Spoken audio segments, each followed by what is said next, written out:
Hello, my name is Sydney Panzer. Today I wanted to share a shocking statistic with you. Did you know that currently HIV and viral hepatitis are waging a war on American people? And the fastest way to get these two lifelong diseases is to use a dirty needle when you inject narcotics.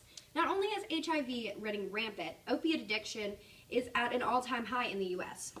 These two combine for a deadly combination, but one that could be drastically reduced with the implementation of clean needle exchanges in more places and cities around the United States.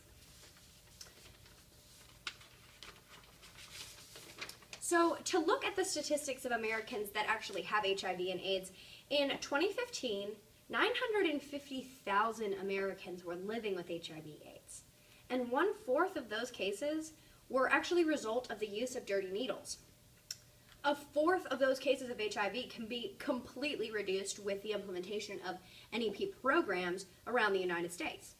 As I mentioned earlier, this opiate crisis that we have is only making HIV worse. In 2015, 2.1 million Americans abused opiates. Most of them would intravenously accept those drugs. Since these two diseases go hand in hand, it's not surprising that a rise in opiate use would make HIV and AIDS rise as well. A couple of years ago, the CDC actually declared the opiate crisis in America a national epidemic, meaning that it is affecting almost every family in the world today. So a little bit of background on needle exchange programs. The first appearance of a needle exchange program was actually in Amsterdam in 1983. During this time, in the 1970s and 1980s, drugs were very important, super big, important part of culture. And you saw a lot of young people abusing drugs, but also during this time you saw a huge rise in AIDS, not only because of drug use at the time, but also because of sexual encounters that you may have had with partners using unprotected sex. So with the rise in AIDS in the 1980s, it promoted research on the idea of a needle exchange program.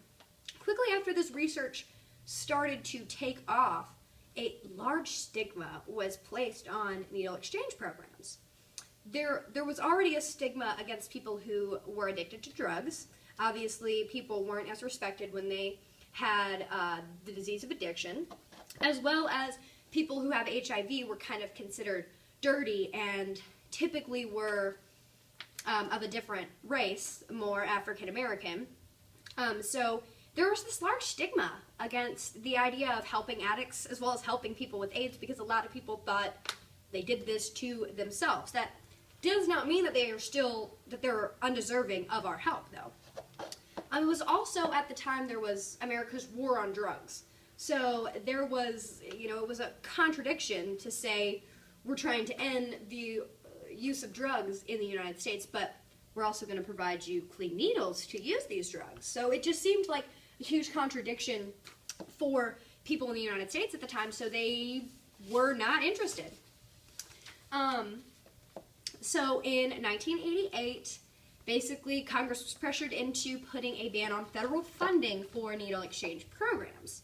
This would then leave the starting of needle exchange programs to the state's discretion, as long as states' allocations of funds. So the government could not in any way help fund these these needle exchange programs.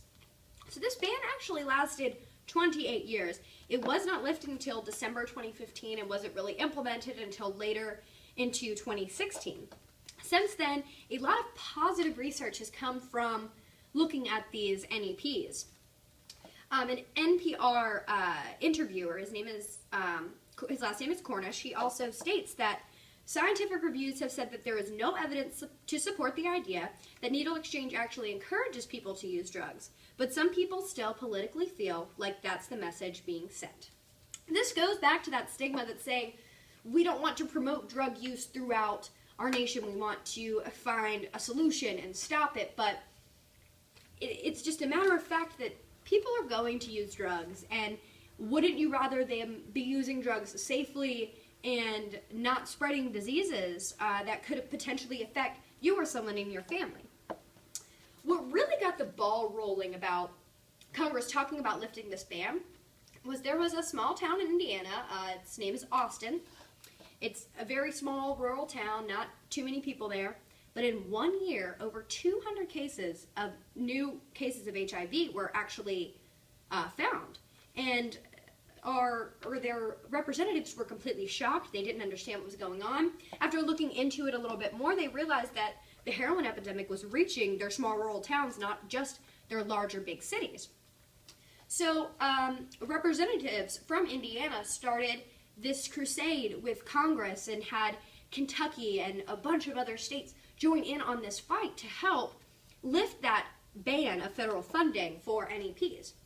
And this opened up the forum for everybody to start talking it, not just Congress, but researchers were starting to look into it, doctors, socialists. They were all looking into ways to reduce HIV as well as creating a safer environment for people who we know are going to use drugs.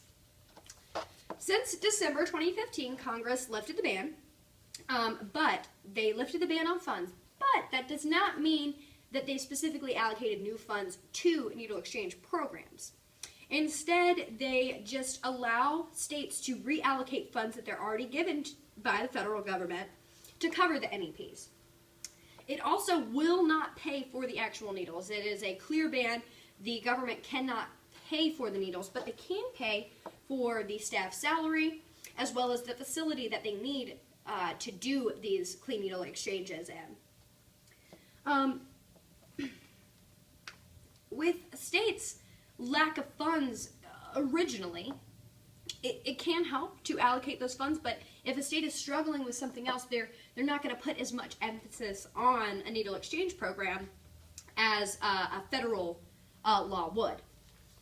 So, kind of looking at the actual NEP program and kind of how it works, basically someone would come and bringing one dirty needle would exchange for a clean needle. So as many dirty and used needles as someone brings, they'll receive the same amount in clean needles.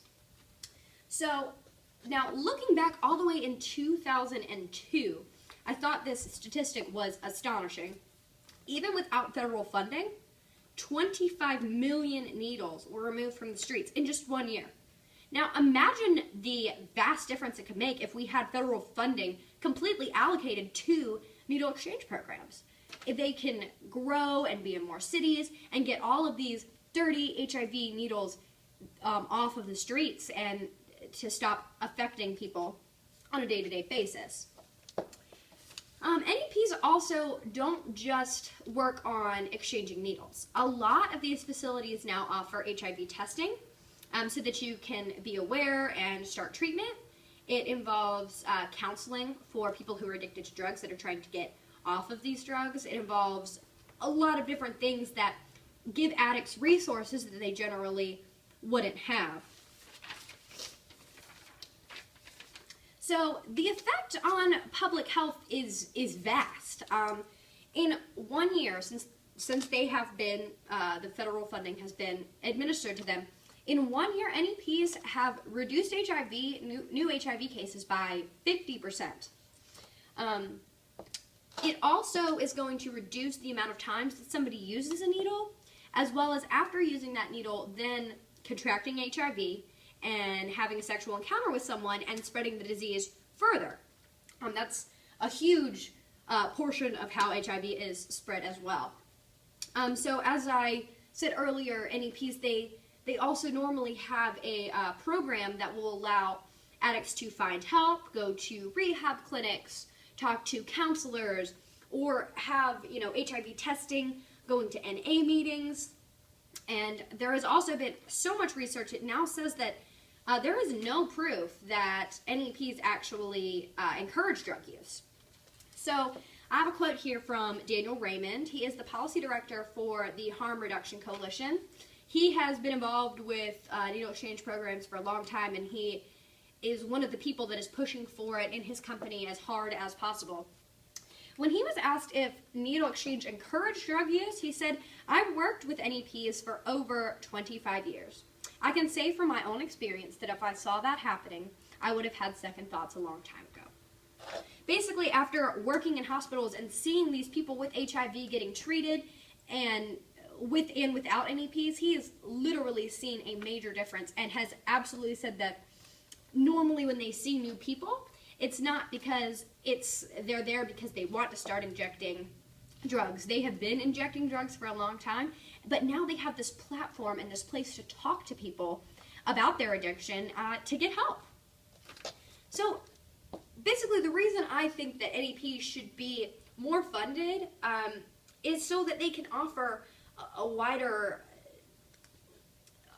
help to everyone around, instead of just sticking to large cities, and which obviously are important in places like Detroit, Chicago, and New York, where HIV and AIDS and opiate addiction are at an all-time high, but also in those rural towns, because drug addiction is something that affects almost every family in the United States at this point.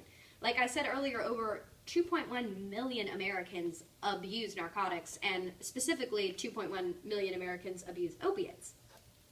And so, the small town of Austin, Indiana was a good example of how these rural cities were denied these NEP programs and this help from the government, and then they had 200 new HIV cases, which is astonishing. But these programs definitely need to be more readily available to people everywhere, not just in big cities. The main thing I would like to ask of you guys is if you could just, anything you can do to kind of help stop the stigma against addicts and people with HIV, because it is something that affects everyone, and it is something that, with the proper support and help, we can help individuals, we can help large groups of people find their way back to sobriety with these needle exchange programs. And I also implore you to please talk to your representatives to talk about getting more funding in your specific state for NEP programs, but also speak to them about wanting the government to actually allocate specific funds to NEPs versus just allowing states to allocate funds that they've already received from the government. So that is my story, and I'm sticking to it. I thank you guys for listening to me, and y'all have a great rest of your evening.